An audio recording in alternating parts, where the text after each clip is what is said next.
नमस्कार, मैं रविश कुमार। कुछ घटनाएं हमारे सिस्टम की परतें उधेड़ देती हैं। जिस सिस्टम के बारे में हम नेताओं के स्लोगन सुनकर निश्चिंत हो जाते हैं, एक बार उसके करीब जाकर देखिएगा किस किस स्तर पर आम जन के साथ सिस्टम के भीतर बैठे लोग क्या क्या करते हैं, किस तरह उसकी असुरक्षा या लाचारी का लाभ उठाकर उसे गिद्ध की तरह नोचते हैं। आप तभी तक सुरक्षित हैं जब तक आप सिस्टम से दूर हैं। राज्य कोई भी हो, आप किसी से भी पूछ लीजिए जिसका कोई पुलिस थाने गया हो, कोर्ट गया हो, नेताओं के पास गया हो, इस हकीकत को जान लेंगे तो फिर जयगान करने से पहले 10 बार सोचेंगे। मोबाइल फोन पर ऐप बना देने से सिस्टम ठीक नहीं होता, ना ही उसमें पारदर्शिता आती है। ये लिखकर जेब में रख लीजिए। सिस्टम के भीतर जो लोग बैठे हैं उनकी जिंदगी या जीवन दृष्टि ही अलग होती है। वो एक ऐसे तंत्र से जुड़े होते हैं जहां हर कोई अपना हिस्सा आपसे मांग रहा होता है। आप बर्बाद होते रहते हैं और वो आपकी बर्बादी से तंत्र के भीतर बैठा हर स्तर का अधिकारी आबाद होता रहता है। अगर कोई कहता है कि उसने ये सब बदल दिया है तो वो पिछले 10,000 साल का सबसे बड़ा झूठ है। वरना एक सीनियर आईएएस अफसर को यह नहीं कहना पड़ता कि हमारी मंशा है कि अपराधियों को सजा मिले, उनके परिवारों और रिश्तेदारों को नुकसान पहुंचाने की हमारी कोई इच्छा नहीं है। मैं जानता हूं कि एक ऐसा आसान संघर्ष होने नहीं जा रहा। इस बात से इनकार नहीं किया जा सकता कि हमें परेशान किए जाने, हमारे पीछे पड़ने, हमें धमकी देने और शारीरिक नुकसान पहुंचाने की आशंका है। रसूख वाले परिवार कई बार शिकायतकर्ताओं को नाकाम करने के लिए, उन्हें बदनाम करने के लिए कुछ भी कर सकते हैं। हो सकता है हम अति साहसिक हो रहे हों। समझदार दोस्त हमें आगे की कार्रवाई के बारे में सुझाव दे सकते हैं। आप सोचिए, एक आईएएस अफसर को जिसने इस सिस्टम के भीतर अपनी जिंदगी के कई साल गुजारे, जिसे ठीक करने के उसने सपने देखे होंगे, उन्हें यह बात लिखनी पड़ी अपनी बेटी के लिए। जैसे ही एक बाप सिस्टम के सामने खड़ा होता है, वो उसी तरह से निहत्था और लाचार हो जाता है जैसे हम और आप। शुक्र मनाइए कि वीरेंद्र कुंडू अपनी बेटी के लिए हर हाल में खड़े होना चाहते हैं। हम उम्मीद करते हैं कि उस सिस्टम में बैठे दूसरे आईएएस अफसरान भी उनका साथ देंगे। वो आगे आएंगे और राजनीतिक निष्ठा के लिए अपनी आवाज गंवा चुके वो अफसर भी वीरेंद्र की बेटी के लिए बोलेंगे। आप जानते हैं कि शुक्रवार रात जब वीरेंद्र कुंडू की बेटी चंडीगढ़ के सेक्टर 7 से अपने घर के लिए निकली तो सफेद टाटा सफारी पीछा करने लगती है। वर्णिका ने आरोप लगाया है कि टाटा सफारी ने उसकी कार का लंबे समय तक पीछा किया। एक जगह उनकी कार के सामने अपनी कार खड़ी भी कर दी और रास्ता ब्लॉक कर दिया। कार से उतरकर विकास बराला का दोस्त आशीष आता है और वर्णिका की कार की खिड़की पर जोर जोर से मारता है, दरवाजा खोलने का प्रयास करता है। वर्णिका ने अपनी कार पीछे की और दूसरे रास्ते से वो भागती है। उसके हाथ पांव गाड़ी चलाते वक्त ठंडे हो जाते हैं, उसे डर घेर लेता है। पुलिस से शिकायत करती है और पुलिस आती भी है। पुलिस ने खुद देखा और लड़कों को पकड़कर थाने भी ले आई। दोनों लड़के नशे में थे। बाद में पता चला कि लड़की एक आईएएस अफसर की बेटी है और लड़कों में एक हरियाणा बीजेपी अध्यक्ष का बेटा है। यहीं से सब कुछ बदल जाता है। अपनी बेटी के लिए लड़ने आया एक पिता फेसबुक पर लिखने का फैसला करता है। शायद वो अंदर से समझता है कि क्या पता गोदी मीडिया के इस काल में कोई मीडिया भी ना आए, लेकिन ऐसा हुआ नहीं। मीडिया खूब आया। फिर भी पिता वीरेंद्र कुंडू फेसबुक पर लिखते हैं कि 2 बेटियों का पिता होने के नाते मैं ये अपनी जिम्मेदारी समझता हूं कि इस मामले को इस तार्किक परिणति तक पहुंचाया जाए। गुंडों को हर हाल में सजा मिलनी चाहिए और कानून को अपना काम करना चाहिए। ये गुंडे प्रभावशाली परिवारों से हैं। हम सब जानते हैं कि ऐसे अधिकतर मामलों में दोषियों को सजा नहीं होती और कई मामलों में तो रिपोर्ट तक नहीं होती। अधिकतर लोग प्रभावशाली परिवारों के ऐसे गुंडों का सामना करने से बचते हैं। मुझे लगता है कि अगर हम जैसे कुछ विशेषाधिकार वाले लोग, प्रिविलेज वाले लोग भी ऐसे अपराधियों के सामने नहीं खड़े होंगे तो भारत में कोई खड़ा नहीं हो पाएगा। इससे भी ज्यादा अगर मैं इस मामले में पूरी तरह अपनी बेटी के साथ खड़ा नहीं होऊंगा तो उसका पिता होने के अपने फर्ज में नाकाम रहूंगा। मैं 2 वजहों से यह मामला आपके साथ साझा कर रहा हूं। एक तो जो हुआ उसकी साफ और सच्ची तस्वीर देने के लिए, और दूसरा अगर जरूरत पड़ी तो आपके समर्थन के कुछ आश्वासन के लिए। आईएएस अफसरों का एक एसोसिएशन भी है, इसने ट्वीट कर खानापूर्ति कर दी है। सहारनपुर में जब एसएसपी के घर राजनीतिक भीड़ घुस आई और काफी देर तक एसएसपी का परिवार असुरक्षित रहा, तब आईपीएस एसोसिएशन को प्रतिक्रिया देने में कई घंटे लग गए। शायद वहां यह फैसला हो रहा होगा कि हम अपनी राजनीतिक वफादारी बचा लें या फिर अपने पेशे के प्रति वफादारी दिखा दें। उन्हें भी पता है कि अब कुछ बदलना नहीं है, क्यों भावुकता में प्रतिक्रिया दें। इससे अच्छा है कि अपनी राजनीतिक वफादारी के साथ रहें। कुछ तो है कि सिस्टम ना तो भीतर वालों के लिए है ना बाहर वालों के लिए। सिस्टम में भी सब उन्हीं के लिए है जो सत्ता के साथ हैं। हमारी नौकरशाही पिछले कई दशकों में सड़ती रही है, अब वो इतनी सड़ गई है कि दीवार से काई दरक रही है और गिर रही है। लेकिन इसी में कोई वीरेंद्र कुमार बाहर निकल आता है। आईएएस वीरेंद्र कुमार ने अपनी बेटी का साथ देने का फैसला किया। आरोपी बेटे के साथ आईएएस वीरेंद्र कुमार से ज्यादा लोग होंगे। मीडिया ट्रायल से भी बचना चाहिए, लेकिन सिस्टम का मीडिया ट्रायल तो होना ही चाहिए।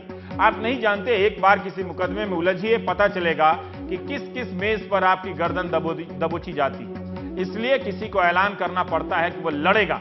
जैसे ही वो कहता है कि वो लड़ेगा, हर हाल में लड़ेगा, इसका मतलब यही है कि वो जानता है कि यह सिस्टम उसे तोड़ने की हद तक पहुंचा देगा, हरा देगा। फिर भी वो लड़ेगा। इस ऐलान की अपनी एक कीमत है। वकीलों की फीस, तारीखों का इंतजार। इंसाफ और न्याय पर भरोसा सिर्फ बात नहीं है, एक लागत है। इस भरोसे को जीतने के लिए पैसा लगता है। आप किसी भी अदालत के बाहर जाकर इस भरोसे को जीतने आए लोगों से मिलिए।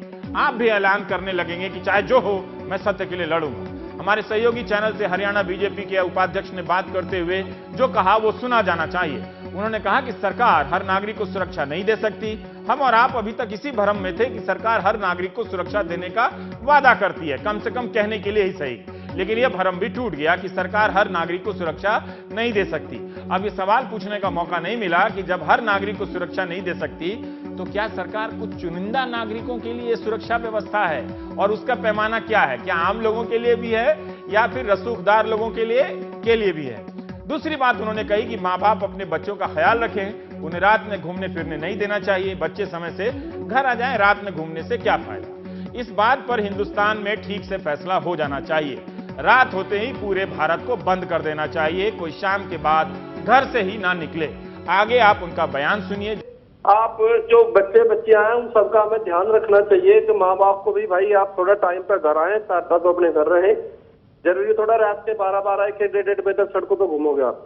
नहीं, मेरा ये कहना है कि टाइम से अपने घर आओ, टाइम से अपने घर रहो। ये ऐसे सड़कों पर घूमने का क्या वो औचित्य है? पर हम अपनी जो सुरक्षा है उसको लेकर के खुद भी तो चिंता करें। हम अभी हिमाचल में तो दिन में ही रेप हुआ, तो 15 साल की बच्ची का अपहरण हुआ, 2 दिन तक रेप करते रहे उसके साथ, उसके बाद उसका मर्डर हुआ। तो कांग्रेस के लोग वहां पर चुप है। कांग्रेस के राष्ट्रीय उपाध्यक्ष सर, ये कांग्रेस और बीजेपी की लड़ाई नहीं है। हम बस ये समझना चाहते हैं कि आपने ऐसी चीज क्यों कही है। कांग्रेस के लोगों ने कि यहाँ पर तो चंडीगढ़ के अंदर एक फ्रांस की बेटी आई, उसके साथ जो घटना कांग्रेस के तो उन्होंने की, उस टाइम के सीएम के पोते ने घटना की, उसके ऊपर कांग्रेस के लोग कोई प्रतिक्रिया नहीं दे रहे। ये है निंदनीय घटना है, इसकी हम लोग भी निंदा करते हैं, पार्टी भी इसकी निंदा कर रही। उसके बाद इतनी कांग्रेस ने इसको ऐसी बात इस तरीके से कांग्रेस के लोग कर रहे हैं कि भाई जो अच्छा नहीं है। वो आपने इस्तीफा मांगना वीरभद्र सिंह जी का मांगो, राहुल गांधी जी वीरभद्र सिंह जी से इस्तीफा मांगो। रामवीर जी ने जो कहा है, चंडीगढ़ पुलिस दबाव में नहीं आएगी। बीजेपी के एक सांसद हैं राजकुमार सैनी, उन्होंने भी कहा है कि सख्त कानूनी कार्रवाई हो और कानून अब सख्ती से काम करे। लेकिन रामवीर जी, हिमाचल की घटना का कितनी बार जिक्र कर रहे हैं इस फोन में, आपने सुना। ठीक भी है, लेकिन यही राजनीति है। मुख्यमंत्री खट्टर ने कहा कि कानून अपना काम करेगा। पुत्र की गलती की सजा पिता को क्यों मिलनी चाहिए? पिता से इस्तीफा मांगने वाले भी इस सिस्टम का हाल जानते हैं। उन्हें पता है कि इस मामले में इंसाफ मिलते मिलते साल गुजर जाएंगे। कोई नया इवेंट राजनीति लॉन्च कर देगी, मीडिया उसमें भटक जाएगा। इसलिए विरोधी की राजनीति भी वही है जो सत्ता पक्ष की राजनीति है। यही कारण है कि इस्तीफे पर जोर है, ताकि राजनीतिक दल अपना विक्ट्री कप लेकर चलते बने और लड़की और उसके पिता उसी चौराहे पर खड़े रहें। हमारे साथ बात करने के लिए हैं वर्णिका और उनके पिता वीरेंद्र कुंडू। वर्णिका, जब आप थाने पहुंची और जो आरोपी लड़के हैं वो लोग पहुंचे, तब वहां भीतर क्या हुआ? क्योंकि तब जब उनको पता चला कि आप एक अधिकारी की बेटी हैं और उन्हें यह पता चला कि ये बीजेपी के अध्यक्ष के बेटे हैं और उनके मित्र हैं, तब वहां पर उसका जो सीन है वो इन्वेस्टिगेशन या पूछताछ या रिपोर्टिंग की सीन किस तरह से बदल जाती है?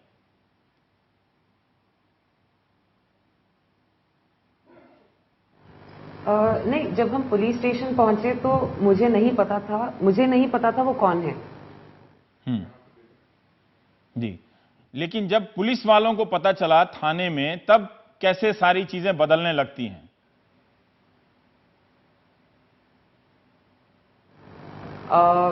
अब ये मेरे को तो नहीं पता है कि पुलिस वालों को कब पता चला। जब तक मैं वहां थी तो मैंने कंप्लेंट लिखाई, मुझे तो उनके नाम भी नहीं पता थे। मैंने सिर्फ कंप्लेंट लिखाई, मैंने पुलिस को बताया कि क्या हुआ है और मैं वहां से आ गई। और ये कितनी देर तक आपका पीछा करते रहे? और आप अकेली थी, शायद आप खुद गाड़ी चला रही थी?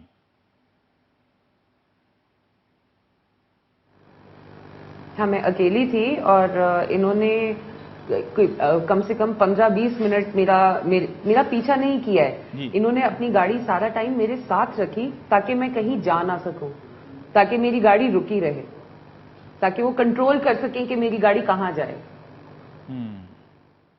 तो वो एक जगह आपने बताया कि वो आपकी गाड़ी के आगे भी आकर रुकते हैं और खिड़की पे बैंग भी करते हैं, तो क्या वो दरवाजा खोलने के लिए कह रहे थे? और उसके बाद उस जगह से आप किस तरह से भागी हैं, थोड़ा आप हमारे दर्शकों को बता सकती हैं?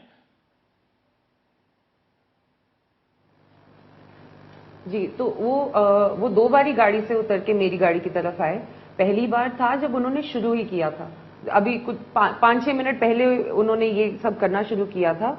और उस टाइम मैं यही सोच रही थी, सबसे पहले मैंने सोचा कि मुझे गाड़ी का नंबर नोट करना है, ताकि अगर ये भाग भी जाएं तो मैं पुलिस को कंप्लेंट कर सकूं कि इस गाड़ी के लड़कों ने मुझे तंग किया। उसके बाद जब मैं मुड़ने लगी और उन्होंने मुझे मुड़ने से रोक दिया अपनी गाड़ी आगे लगा के, और फिर गाड़ी में से ड्राइवर के साथ जो लड़का बैठा था वो उतर के आया और मेरी गाड़ी की तरफ चल रहा था, तो मैंने रिवर्स करके हटाई वहां से। उस टाइम मुझे समझ आया कि ये लड़के कुछ बहुत गलत इंटेंशंस के साथ ही कर रहे हैं।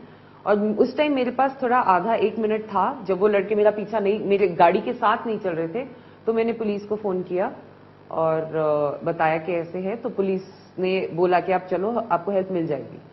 फिर दूसरी बार हाउसिंग बोर्ड चौक पे वो आया, उन्होंने फिर रेड लाइट पे जहां बाकी गाड़ियां खड़ी थी, लोग थे, उन्होंने फिर मेरी गाड़ी ब्लॉक की अपनी गाड़ी से। और फिर वो लड़का पैसेंजर सीट से उतर के आया और इतने में मैं गाड़ी निकाल रही थी, उसने जोर से शीशे पे बैंग किया, दरवाजा खोलने की कोशिश की, लेकिन इतनी देर में पुलिस पहुंच गई और पुलिस ने उन्हें जाके पकड़ लिया और मैं वहां से फिर चली गई। जो आपने आरोप लगाए हैं स्टॉकिंग के और 354 मेरे ख्याल से, ये सुनने में आ रहा है कि पुलिस ने उन आरोपों को हटा दिया है, क्या आपके पास ऐसी कोई जानकारी है?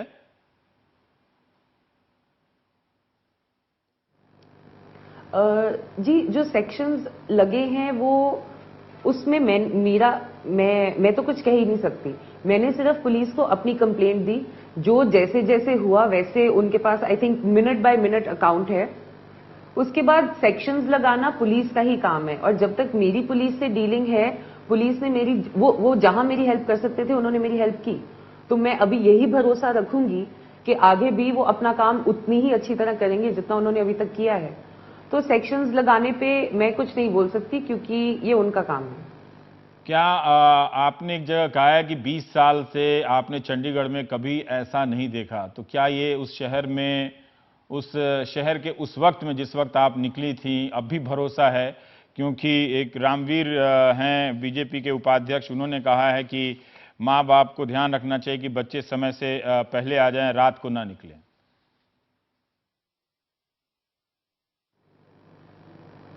अब इस बात पे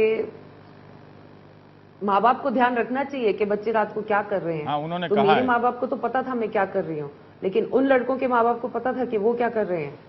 क्वेश्चन मेरे को किया जा रहा है, मैंने तो किसी का कुछ नहीं बिगाड़ा। जिसने मेरे को हरास किया, जिसने मेरे को टेरराइज किया, जिसने मेरे को ऐसा सोचने पे मजबूर किया कि मैं पता नहीं अगले 5 मिनट में घर पहुंचूंगी या कहीं और पहुंचूंगी, उन लोगों को क्यों नहीं ये सवाल पूछ रहे कि वो क्या कर रहे थे रात को 12:30 बाहर। और अगर वैसे लड़के ना होते तो मेरी सेफ्टी का क्या इशू था, 12:30 हो या 3 बजे हो या दोपहर के 3 हो।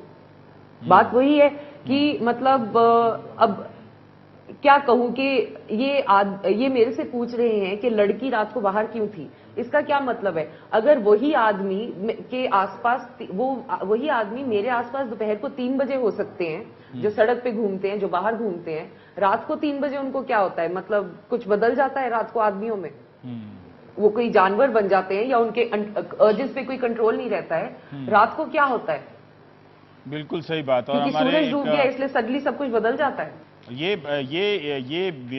उपाध्यक्ष हैं, ये इन्होंने ऐसी बात कही है, जबकि इस तरह की बातों पर एक बार शीला दीक्षित ने कहा था, रामवीर भाटी नाम है इनका, तो उस पर दिल्ली में कितना हंगामा हुआ था, कितनी आलोचना हुई थी कि इस तरह की बातें आप समय के हिसाब से कर रहे हैं, तो भारत को, पूरे हिंदुस्तान को शाम 5 बजे के बाद ही बंद कर देना चाहिए, स्त्री पुरुष सबको घर लौट आना चाहिए। पर वीरेंद्र जी, मैं आपसे ये जानना चाहता हूं कि मैं आपका फेसबुक पोस्ट पढ़ रहा था शुक्रवार रात से लेकर आज तक। वीरेंद्र जी, क्या आप बता सकते हैं कि आपके सर्विसेज आईएएस अफसरों के बीच से किस तरह का सपोर्ट आया है? क्योंकि जो आईएएस एसोसिएशन की प्रतिक्रिया मैंने देखी वो बहुत खाना पूर्ति वाली है सर, उसमें कुछ दम नहीं है। लेकिन आपके जो अपने सहयोगी हैं, जो आपके जूनियर हैं, जो आपके सीनियर हैं, उन लोगों के बीच किस तरह की प्रतिक्रिया आई, किस तरह का सपोर्ट आपको मिल रहा है? पुलिस वाले आईपीएस अफसरों से की तरफ से आपको किस तरह का सपोर्ट मिल रहा है?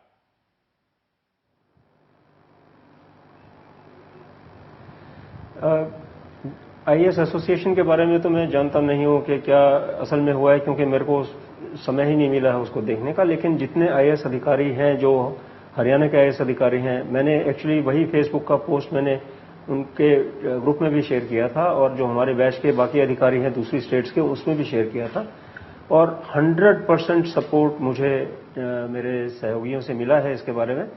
और हर एक ने, बहुत से उनमें से उन्होंने पर्सनल मैसेजेस देके और मेरे से फोन पे बात करके और ये कहा है कि ये जो लड़ाई हम लड़ रहे हैं अब इंसाफ के लिए, ये बहुत जायज लड़ाई है और वो इस लड़ाई में मेरे पूरी तरह से साथ है। ये इंपॉर्टेंट बात है, क्योंकि आपने फेसबुक पोस्ट में लिखा है कि मैं जानता हूं कि एक आसान संघर्ष होने नहीं जा रहा। इस बात से इनकार नहीं किया जा सकता कि हमें परेशान किए जाने, हमारे पीछे पड़ने, हमें धमकी देने और शारीरिक नुकसान पहुंचाने की भी आशंका है। यह भी हो सकता है क्योंकि आप एक अधिकारी हैं, आपका तबादला वगैरह होने लगे, दूसरे तरीके से परेशान किया जाए। जब आप सिस्टम के भीतर हैं, आप भी उसी तरह के डर को देख रहे हैं जिस तरह से हम लोग सिस्टम के बाहर होते हुए डर को देखते हैं। क्या आपको भरोसा है कि इतना सपोर्ट होने के बाद भी, चूंकि ये लोग पॉलिटिकल लोग हैं, इनसे आप लड़ पाएंगे, इस इंसाफ तक लड़ पाएंगे? क्या आप लंबी लड़ाई के लिए भी तैयार हैं? 1 साल नहीं, 2 साल नहीं, 3 साल नहीं, क्योंकि हम सब जानते हैं कि ये कहने की बात होती है, अदालतों और थानों में जो ये पूरी लड़ाई का जो खाका होता है वो कई साल का होता है। वकील का लंबी मोटी मोटी फीस का भी ये सारा मामला होता है।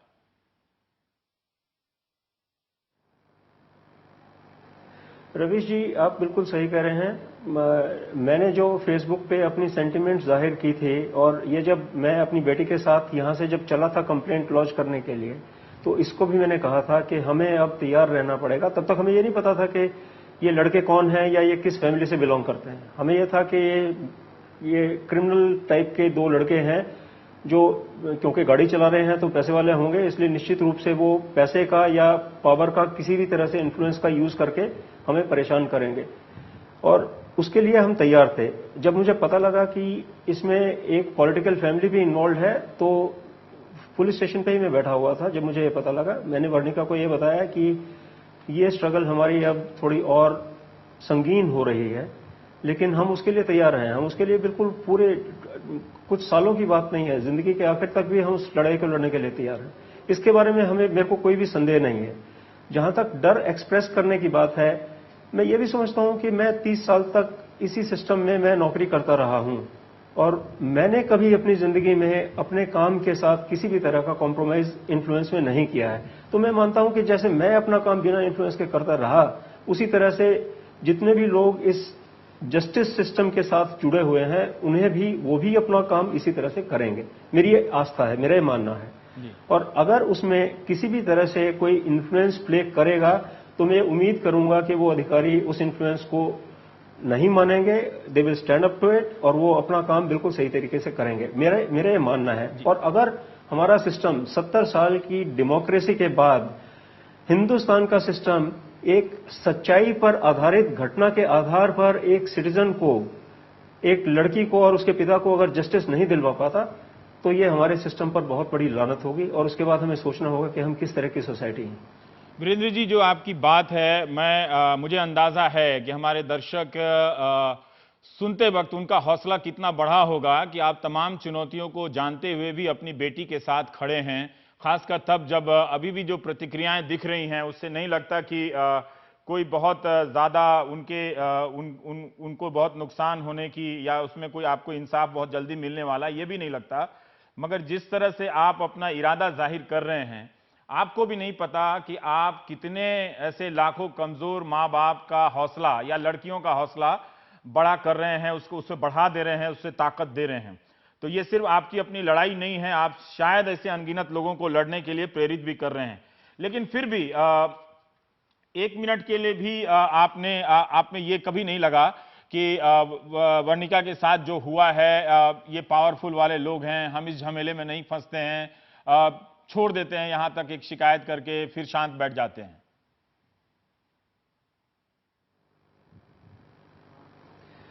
देखिए रवीश जी, जब मेरी बेटी सही सलामत मेरे घर पर पहुंच गई तो मैंने असल में बहुत रिलीफ महसूस किया था, क्योंकि मेरी जिंदगी अदरवाइज बिल्कुल बदल गई होती। अगर इसके साथ कुछ हो गया होता तो मेरी जिंदगी बिल्कुल एक दूसरा रूप ले चुकी होती।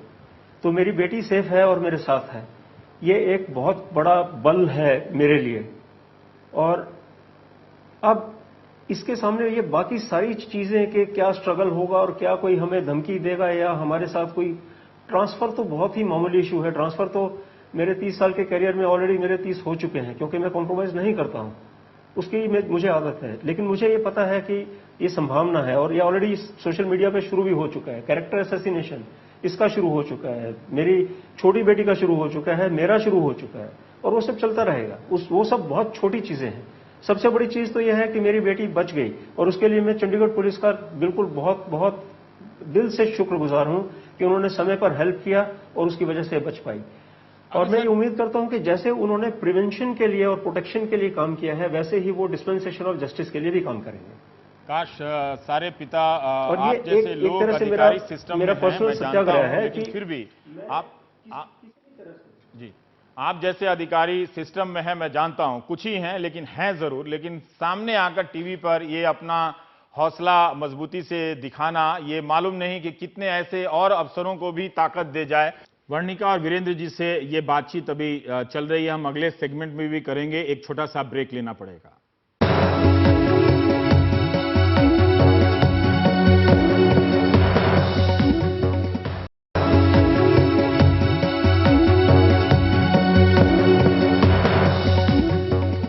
ये भी एक इंपॉर्टेंट बात है कि आप कह रहे हैं कि आपकी दोनों बेटियों का एक तरह से चरित्र हनन शुरू हो गया है सोशल मीडिया पर। तो वो समाज अब देख रहा है कि किस तरह से सोशल मीडिया का एक राजनीतिक इस्तेमाल हो रहा है और किस तरह से राजनीतिक वर्चस्व हो गया है। खुद मैं भी झेलता हूं, तो उसकी चिंता करने की कोई जरूरत नहीं है। आप सही रास्ते पर हैं, सही तरीके से आप लड़ेंगे और जरूर। पर वीरेंद्र जी, अभी जो खबर मैं देख रहा हूं कि उसमें एक बात आई है कि वो वर्णिका इतनी जगह से गुजरी हैं 8-9 पॉइंट से, और सब जगह पे सीसीटीवी खराब मिली है। क्या आपको आशंका है कि सबूतों के साथ छेड़छाड़ हो सकती है इस तरह से? ये कैसे क्या किया जाए इस मामले में? क्योंकि जन दबाव, देखिए राजनीतिक दलों को पता है, वो अब एक इवेंट के रूप में जन दबाव अगर इसे लेकर बनेगा तो दूसरा तुरंत एक नया इवेंट लॉन्च होगा जिसमें आपकी खबर या आपकी बात 10वें पन्ने से भी गायब हो जाएगी। लेकिन आप मुझे बताइए कि आप क्या चाहते हैं जिससे ये लगे कि ये जांच बिल्कुल दुरुस्त तरीके से रहे और आपको लगे कि हां, हमारे अधिकारी सहयोगी बिना किसी दबाव के आगे बढ़ते जा रहे हैं?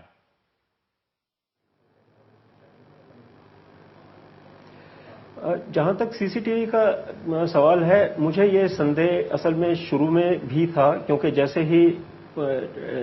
ये तो मुझे भी पता था कि ये लगभग 8-9 बहुत ही बड़े बड़े नाकों से गुजरी है उस टाइम पे, और उसकी निस्संदेह सीसीटीवी कवरेज होगा वहां पे। तो मैंने पहली बात ही एफआईआर लॉन्च करने के बाद यूटी होम डिपार्टमेंट से, चंडीगढ़ के होम डिपार्टमेंट के इंचार्ज से मैंने बात की थी और उनको मैंने ये अपना संदेह भी जताया था कि ये संभव है कि सीसीटीवी फुटेज के साथ छेड़खानी हो सकती है और कृपया आप सुनिश्चित करें कि ये छेड़खानी ना हो। मैंने उनको रिक्वेस्ट की थी, और मुझे इसलिए आज सुबह बहुत डिसअपॉइंटमेंट हुई थी जब मुझे मीडिया ने बताया कि उनको पुलिस ने ये सूचना जारी की है कि सीसीटीवी फुटेज कहीं पर भी नहीं है।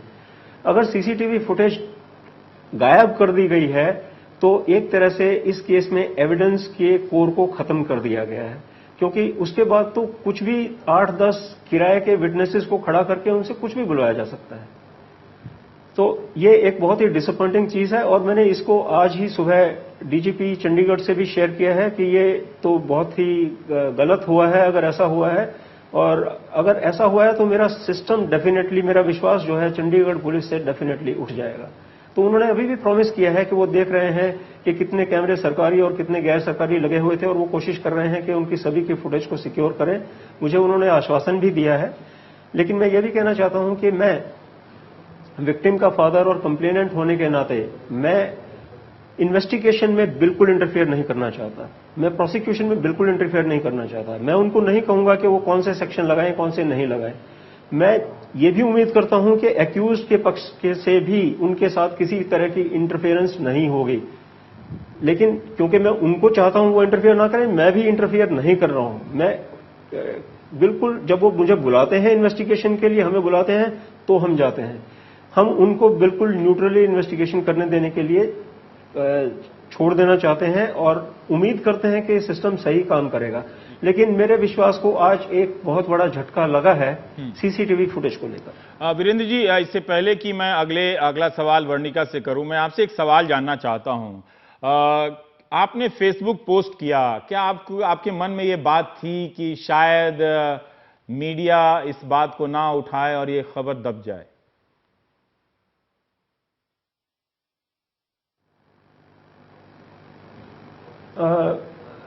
हाँ, ये भी मेरे मन में थोड़ा सा शक इसलिए था क्योंकि मैं भी सरकार का एक हिस्सा रहा हूं 30 साल तक, और विभिन्न तरह की सरकारें कैसे काम करती रही हैं उसका मुझे भी एक तजुर्बा है। और ये संभव है क्योंकि सरकार के पास एक बहुत बड़ी ताकत होती है, तो ये संभव है कि मीडिया को मैनेज भी किया जा सकता है कुछ तरह से। लेकिन मुझे बेहद हर्ष है और आई एम रियली ग्रेटफुल कि हिंदुस्तान के मीडिया ने इस इशू को बिल्कुल निष्पक्ष भाव से लिया है और इसको एक सोशल इशू के बारे में मतलब इतनी बड़ी अवेयरनेस इस चीज की खड़ी की है कि मुझे लगता है कि इस केस में अगर कुछ भी नहीं होता, हमारी ये लड़ाई बिल्कुल पूरी तरह से विफल भी हो जाती है, तो भी कम से कम एक अवेयरनेस तो हम इसके माध्यम से हम जनरेट करते हैं। वैसे मुझे पूरा विश्वास है कि मीडिया का इतना सपोर्ट होने के बाद और हमारे पास सारे हिंदुस्तान से लोगों का सपोर्ट और सॉलिडेरिटी के मैसेजेस आए हैं, जब इतने लोगों का साथ हमारे साथ है तो मुझे विश्वास है कि इसमें न्याय होगा। हमारा देश और हमारा सिस्टम इतना कमजोर नहीं है कि न्याय को बिल्कुल ही नहीं होने दें। आपने लिखा है कि मेरे पिता आईएएस अफसर हैं, ना होते तो जाने क्या होता। मैं यही समझना चाहता हूं कि आप पिछले 3 दिनों से शुक्रवार रात से जिस मेंटल कंडीशन से गुजर रही हैं, अगर आप बिल्कुल एक साधारण व्यक्ति के परिवार से होती तो किस तरह से आपको ये सब जूझना पड़ता, क्या हालत होती आपकी? दूसरा सवाल, क्या आप और आपकी बहन का जो चरित्र हनन हो रहा है सोशल मीडिया पर, उससे लड़ने के लिए मनोवैज्ञानिक रूप से आप तैयार हैं?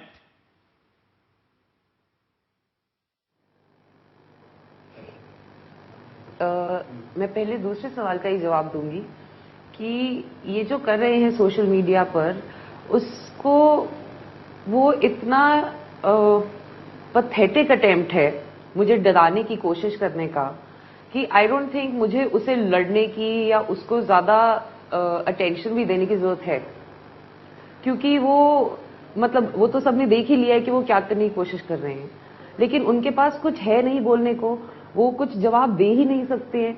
तो उन्हें लगता है कि शायद अगर मेरे को डराने की कोशिश करेंगे कि शायद मेरी इज्जत को कुछ हो रहा है। मेरी इज्जत तो मैंने बचा ली, मेरी इज्जत उसको उस रात कुछ हो सकता था, लेकिन वो मैंने बचा ली, अपनी जान मैंने बचा ली। तो उसके बाद ये लोग ये थोड़ी छोटी मोटी सी चीजें करने की कोशिश करना चाहते हैं तो ये कर लें, लेकिन मैं उसकी वजह से डर के पीछे तो नहीं हटने वाली हूँ जी। अगर मैंने डरना होता तो मैं उस रात ही डर जाती। बिल्कुल, हम उम्मीद करते हैं कि ये लड़ाई आपको एक तरह से इंसाफ दिलाएगी, पर बात सिर्फ एक वर्णिका की नहीं है, बहुत सारी लड़कियां डर जाती हैं। अच्छी बात यह है कि समय समय पर आप जैसी लड़कियां सामने भी आ जाती हैं इसी समाज में लड़ने के लिए, और लेकिन क्या आप फिर से खुद को सामान्य करने के लिए रात को निकलेंगी? देखिए, दिल्ली में बहुत सारी लड़कियों का ऐसा समूह है जो इस रात के निकलने को लेकर जो एक भय बनाया जाता है, कैरेक्टर एसेसिनेशन किया जाता है लड़की का, तो वो रातों को निकलती हैं, जो रिक्लेम करती हैं जगहों को।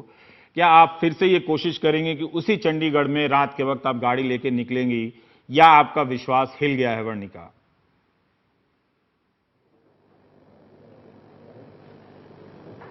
देखिए जी, ये विश्वास की बात नहीं है, ये बात भी डर की ही है। अगर इन लड़कों की वजह से मैं अपनी जिंदगी में कुछ करना छोड़ देती हूँ डर की वजह से, तो फिर चाहे इनको सजा मिले ना मिले, लेकिन ये जीत गए। क्योंकि इनकी कोशिश शुरू उस दिन से लेके अभी तक, जो सोशल मीडिया पे जो भी लोग स्लैंडर कर रहे हैं, या इन लड़कों ने जो करने की कोशिश की मेरे साथ, इनको इतना भरोसा है कि वो मुझे डरा सकते हैं, कि उन्हें लगता है कि वो मुझे डरा के कुछ भी करा लेंगे। तो अगर मैं इसके बाद भी डर के और अपनी जिंदगी बदल दूं और चीजें करनी छोड़ दूं जो मैं अभी तक करती आई हूं, तो फिर तो ये फिर भी जीत गए। चाहे कुछ और हो ना हो, लेकिन ये जीत गए।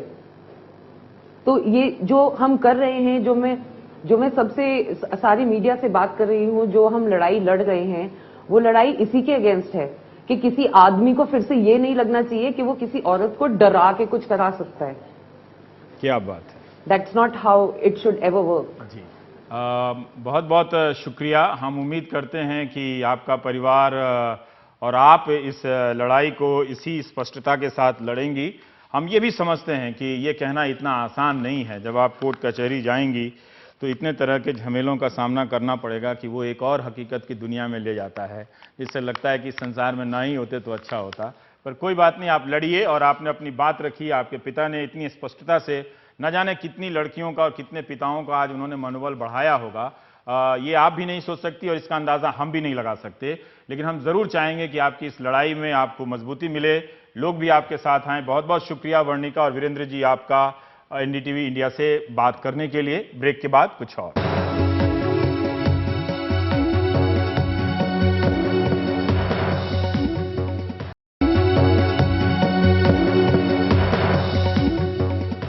जानी मानी सामाजिक कार्यकर्ता और नर्मदा बचाओ आंदोलन की नेता मेधा पाटकर एक बार फिर सुर्खियों में हैं।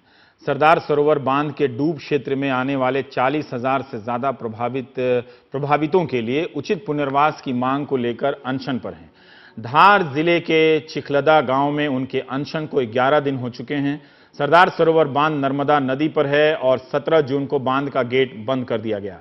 इससे बांध में पानी का स्तर बढ़ रहा है और मध्य प्रदेश के निचले इलाकों में पानी भर रहा है। मेधा पाटकर का कहना है कि जिन इलाकों में पानी भर रहा है वहां रहने वाले लोगों के पुनर्वास का उचित इंतजाम सरकार ने नहीं किया है और वो बेघर हो रहे हैं। इस पर सरकार का क्या रुख है और मेधा पाटकर के साथ कैसा सलूक हो रहा है, उस पर देखिए ये रिपोर्ट। मध्य प्रदेश के धार जिले का चिखलदा गांव, गांधीवादी सामाजिक कार्यकर्ता मेधा पाटकर के लिए इतना भारी पुलिस बंदोबस्त। नर्मदा बचाओ आंदोलन की नेता मेधा पाटकर 27 जुलाई से यहां अपने 11 अन्य साथियों के साथ बेमियादी अनशन पर थी। लेकिन अनशन के 12वें दिन सरकार ने आसपास के जिलों से पुलिस बल बुलाया और कुछ घंटे बाद मेधा पाटकर को साथियों समेत अनशन स्थल से जबरन उठा लिया।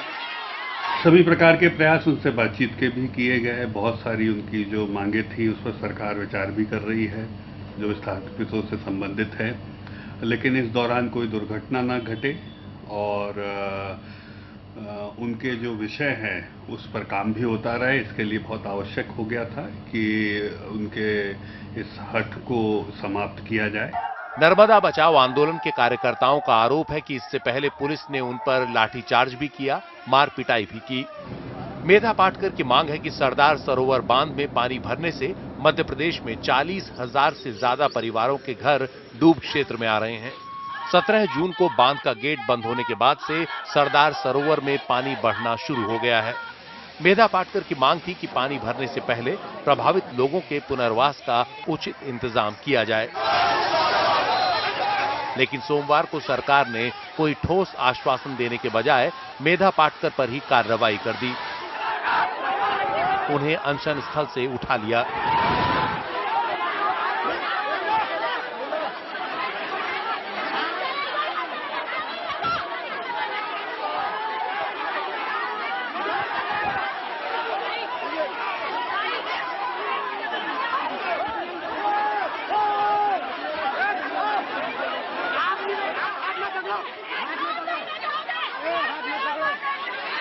इस दौरान मेधा पाटकर ने सरकार की कार्रवाई को पूरी तरह मनमाना करार दिया। आज मध्य प्रदेश सरकार हमारे 12 दिन के अनशन पर बैठे हुए 12 साथियों को मात्र गिरफ्तार करके जवाब दे रहे हैं। ये कोई अहिंसक आंदोलन का जवाब नहीं है। मोदी जी के राज में, शिवराज चौहान जी के राज में एक गहरा संवाद नहीं, जो हुआ उस पर जवाब नहीं, आंकड़ों का खेल, कानून का उल्लंघन और केवल बल प्रयोग, जो आज पुलिस लाकर और कल पानी लाकर करने की इनकी मनीषा है, इसका उपयोग ये हम लोग इस देश में गांधी के सपनों की हत्या मानते हैं। सरकार की कोशिश अब मेधा पाटकर का अनशन तोड़वाने की होगी, लेकिन सामाजिक आंदोलनों में तपी मेधा पाटकर पहले ही साफ कर चुकी हैं कि इस बार लड़ाई आर पार की है। जब तक हक नहीं मिलेगा लड़ते रहेंगे। तो अब ये चोटी पर जाना पड़ेगा अहिंसा आंदोलन, और जवाब समाज ने देना पड़ेगा। नर्मदा घाटी के लोगों पर बहुत कहर मचाने जा रहे हैं। प्रकृति साथ दे रही है, गुजरात पानी से लबालब है, यहाँ पानी नहीं भरा है, लेकिन कल क्या होगा कौन जाने। आंदोलन कर रहे लोगों का दावा है कि मध्य प्रदेश के धार, बड़वानी, अलीराजपुर और खरगोन जिलों के 40,000 परिवार डूब क्षेत्र की चपेट में आ रहे हैं। इन घरों में करीब 3 लाख लोग रहते हैं। मेधा पाटकर का कहना है कि सरकार आंकड़ों का खेल खेल रही है और वो समाजों के, गांव के, किसानों की, मजदूरों की, मछुआरों की कोई परवाह नहीं करते हैं। ये अब इस बात से स्पष्ट हो रहा है। उन्होंने बंदूकों से हत्या की, यहाँ जल हत्या करने की मनीषा है, इसलिए हम उनके बीच में आ रहे हैं, ऐसा उनका मानना है। पहले अनशन तोड़ो और फिर बात करो, ये हम कैसे मंजूर कर सकते हैं। उधर सरकार की दलील रही है कि सरदार सरोवर बांध पर वो सुप्रीम कोर्ट के फैसले के मुताबिक ही काम कर रही है। कोर्ट ने कहा कि 31 जुलाई तक बांध के डूब क्षेत्र में आ रहे विस्थापित परिवारों को अपने अपने घर, जमीन छोड़ने होंगे। इसके बाद डूब क्षेत्र में कोई नहीं रहेगा। बाद में सुप्रीम कोर्ट ने यह मियाद बढ़ाकर 8 अगस्त कर दी। सरकार की दलील है कि कांग्रेस और मेधा पाटकर लोगों में भ्रम फैला रहे हैं। उसका कहना है कि 192 नहीं, सिर्फ 71 गांवों के 7,000 परिवारों का ही विस्थापन होना है।